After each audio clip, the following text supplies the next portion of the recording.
Sengatan lebah pada Bosur, anak hutan yang menjadi berkah. Di sebuah desa kecil yang berada di tepi hutan dengan gemuruh air terjun sebagai pengiring waktu, tinggal sebuah keluarga sederhana di rumah bambu yang hampir roboh. Keluarga ini hidup dari mengumpulkan kayu bakar yang dijual ke pasar. Meski hidup serba kekurangan, Bosur, anak tunggal dalam keluarga itu, tumbuh menjadi bocah cerdas dengan semangat luar biasa. Setiap pagi, Bosur harus menempuh perjalanan sejauh 4 km melalui hutan belantara untuk mencapai sekolah. Jalanan berbatu dan akar pohon seringkali menjadi rintangannya. Namun, langkah kecilnya selalu penuh semangat. Ia tak peduli meski harus berangkat tanpa bekal makanan, karena ia tahu pendidikan adalah jalan keluar dari kemiskinan. Bosur dikenal sebagai anak yang gemar membaca. Di perpustakaan kecil sekolah, ia menemukan buku tentang penakaran lebah. Buku itu menjadi awal kecintaannya pada dunia lebah.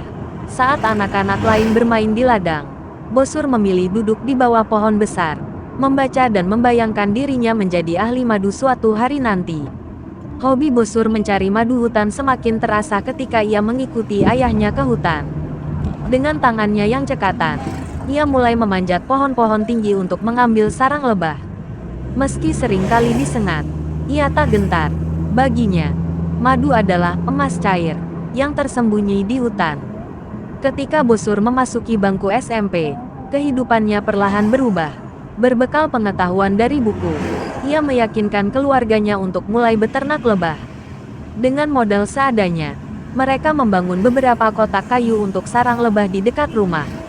Awalnya hasilnya sedikit, tetapi cukup untuk membantu keuangan keluarga. Suatu hari, saat memeriksa sarang lebah, Bosur diserang kawanan lebah yang marah. Ia pingsan karena banyaknya sengatan.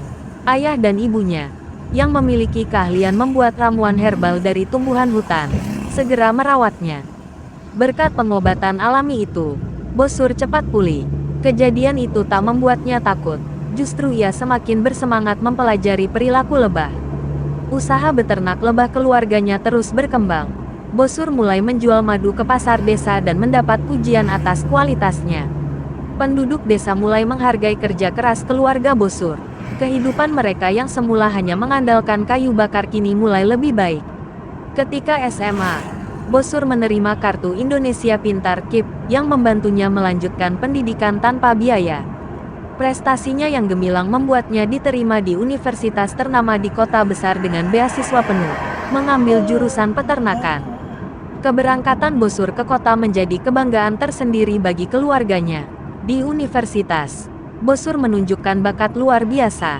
Ia sering menghabiskan waktu di laboratorium, melakukan penelitian tentang lebah dan ekosistem hutan. Ia berhasil menemukan metode untuk memanen madu hutan tanpa merusak habitat lebah. Sebuah inovasi yang mendapat apresiasi luas dari dosen dan peneliti lainnya. Tak hanya itu, Bosur juga menulis artikel ilmiah yang diterbitkan di jurnal internasional.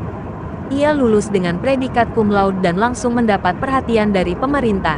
Atas dedikasinya, ia menerima penghargaan dan dana bantuan untuk mengembangkan usaha madu di desanya.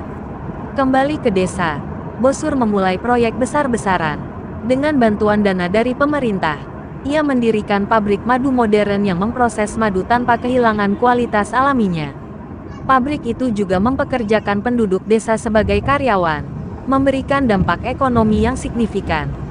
Bosur memastikan bahwa semua proses produksinya ramah lingkungan. Ia menggunakan limbah lebah untuk pupuk organik dan mengedukasi peternak lain tentang pentingnya menjaga ekosistem hutan. Madu hasil produksi Bosur mulai dikenal luas. Produk ini dipasarkan ke kota besar, dipajang di pusat perbelanjaan ternama, bahkan diekspor ke luar negeri. Dengan merek Madu Hutan Lestari, Bosur membuktikan bahwa produk desa bisa bersaing di pasar global. Kesuksesan Bosur tak membuatnya lupa diri. Ia tetap sederhana dalam gaya hidupnya.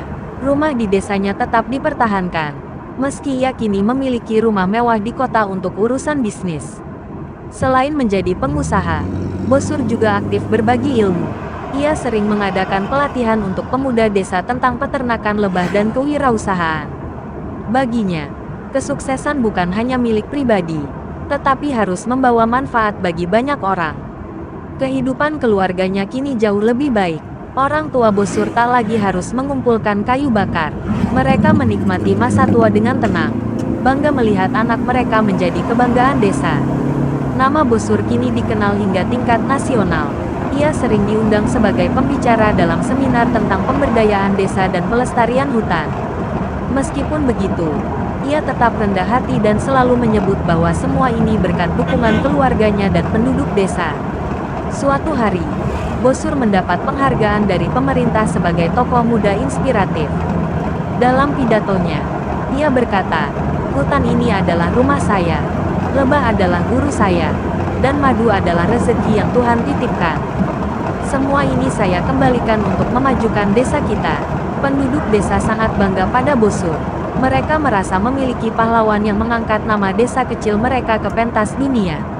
Bosur juga selalu memastikan bahwa penduduk desa sejahtera dengan memberikan pekerjaan layak di pabriknya. Kini, Bosur hidup bahagia. Ia bukan hanya pengusaha sukses, tetapi juga teladan bagi banyak orang. Hutan yang dulu menjadi tantangan kini menjadi sumber keberkahan. Dari hutan, Bosur menemukan jalan menuju kehidupan yang lebih baik, tanpa melupakan akar dan tempat asalnya.